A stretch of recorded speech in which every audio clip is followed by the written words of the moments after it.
My name is Miss Piazza. Welcome to Miss Piazza's classroom.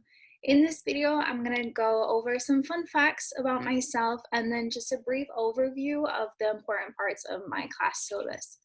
So to start off, about Miss Piazza. So I graduated from the University of Central Florida.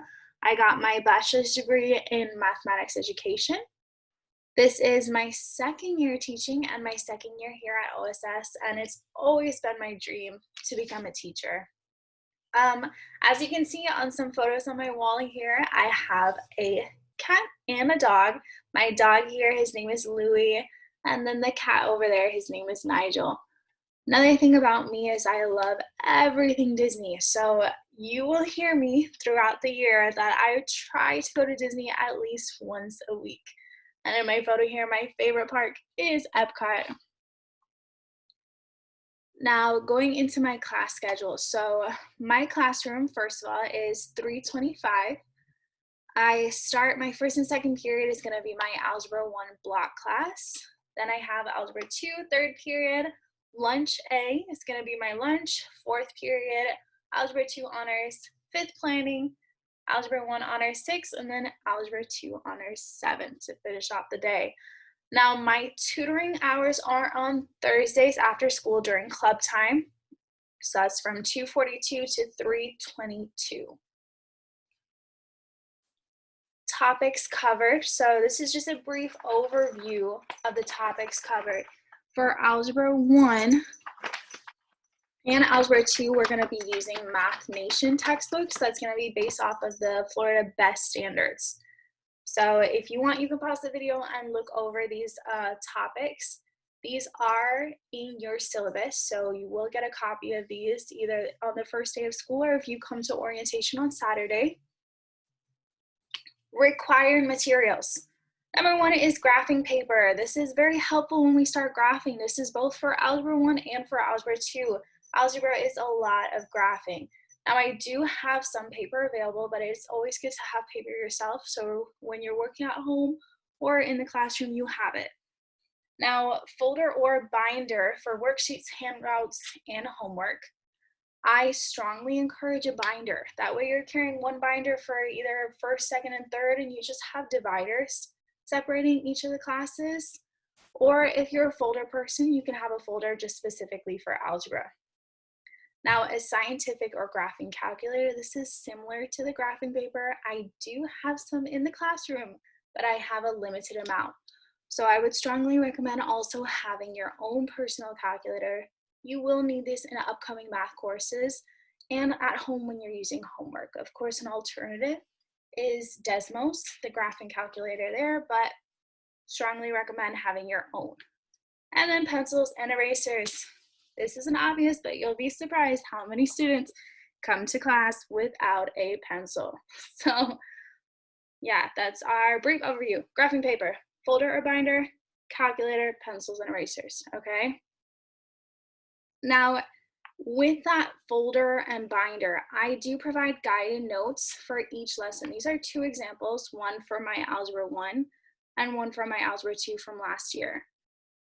This, up to you how you would want to organize. This is why I say that a folder or a binder would be recommended. This is where you can hold and keep all these guided notes. Grading overview. Our grading scheme is the same as always. A from 90 to 100, B 80 to 89, and so on. Now, grading policy. This is specific to our math department. 50% goes to standard-based assessments. Those are our tests, our quizzes, and any major project given during class. 30% is performance assessments. These are our homework and classwork assignments that are graded on accuracy. So mainly last year, what fell into my performance assessments was homework. I grade my homework on accuracy. And then 20% is our formative assessments. That's homework or classwork that's graded on completion and not accuracy. So basically, if you completed this assignment, you get 100, right?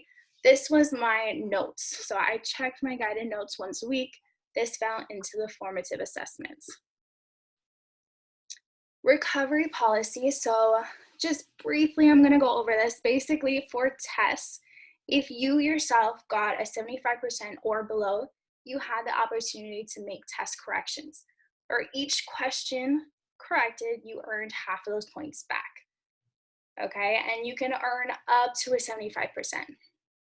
I'll go over that more in depth in class.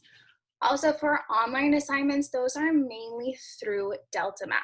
I believe in my next slide, this is kind of Delta Math. I will spend a day in class where we go over using Delta Math, signing in, and all of that.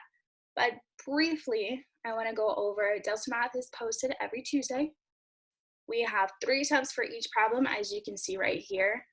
And you have a whole week, 7 days to complete that assignment. Mainly, I will post it on Tuesday, and it has to do with either some review questions from the week before or practice problems of what we're going over in that week. Resources, kind of just to summarize it, the resources that we'll be using this year, Delta Math. That's our homework is going to be given through Delta Math. That's a main resource we're going to use. And also OSS Connect. OSS Connect is where you're going to see assignments. I also post notes there if you're absent. It's a great resource in terms of announcements and stuff like that. And then Desmos, as I mentioned before, has that graphing calculator, scientific calculator that you can use at home if you don't have that handheld calculator. And more, we're going to be using lots more in class, and you'll see. Now, the grand finale is how can you get in contact with Ms. Piazza? The best way is email. My email is stephanie.piazza@orlandoscience.org. Now, if it is after school hours, I do not promise you that I will check and respond, but when it is school hours, I do contact you back as soon as possible. Another way to get in contact with me is to come in my classroom. My classroom is 325. Of course, I'm there during tutoring hours, but any day of the week, as you will hear from other students, I'm there. I am there for you if you have any questions. Yeah, so I cannot wait to meet you guys. I'm so excited for the school year. Please let me know if you have any questions. I'm going to be on Teams, available, I believe, until 7 o'clock.